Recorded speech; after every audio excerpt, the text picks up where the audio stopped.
Pieces in shorts programme में एक बार फिर से आपका स्वागत है। आज का हमारा विषय है अंगुल वन प्रभाग में बढ़ता मानव हाथी संघर्ष। सबसे पहले देखते हैं चर्चा में क्यों है। हालिया खबरों के अनुसार ओडिशा के अंगुल वन प्रभाग में बड़े पैमाने पर कोयला खनन की योजनाओं के कारण हाथियों के लिए चारागाह और गलियारे के रूप में उपयोग होने वाले लगभग 390 वर्ग किलोमीटर क्षेत्र के नष्ट होने की आशंका है। भारतीय वन्यजीव संस्थान के हालिया अध्ययन में चेतावनी दी गई है कि इससे हाथियों के आवास में भारी गिरावट आएगी और मानव हाथी संघर्ष और अधिक गंभीर हो सकता है। बता दें कि अंगुल वन प्रभाग भारत के कोयला भंडार का लगभग 20% हिस्सा रखता है। अब जान लेते हैं भारतीय वन्यजीव संस्थान या WII अध्ययन के बारे में।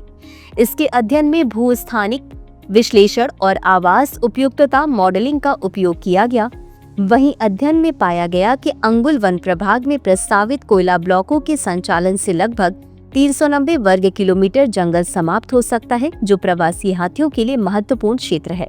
इस क्षेत्र में पहले से ही कई कोयला खदानें चालू हैं, जिससे हाथियों की आवाजाही बाधित होती है और मानव हाथी संघर्ष बढ़ रहा है। वहीं इसने अंगुल कोयला क्षेत्र को खनन के लिए घोषित करने के निर्णय पर पुनर्विचार की सिफारिश की है। साथ ही वन बहाली और गलियारे की कनेक्टिविटी बढ़ाने का सुझाव भी दिया है। अब देख लेते हैं हाथियों की स्थिति के बारे में। ओडिशा में एशियाई हाथियों की संख्या सबसे अधिक है। 2017 के अनुमान के अनुसार 1976 हाथी, जो भारत की कुल हाथी आबादी का लगभग 6.5% है। बता दें कि राज्य के 50 वन प्रभागों में से 43 में हाथियों की उपस्थिति है।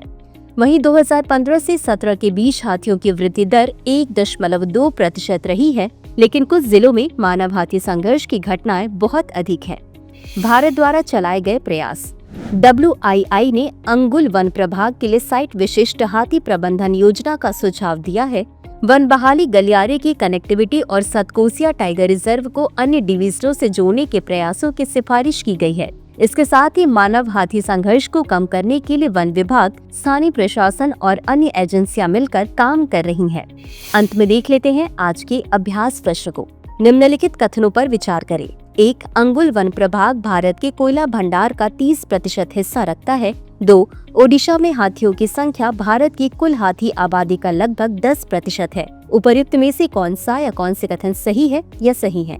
A केवल 1, B केवल 2, C 1 और 2 दोनों, B न तो 1 और न ही 2।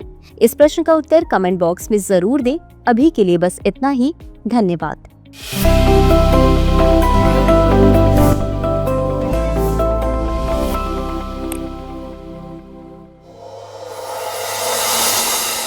डियर व्यूअर्स, अपने एग्जाम की तैयारी को और बेहतर करने के लिए हमारे चैनल को लाइक, शेयर और सब्सक्राइब करना न भूलें।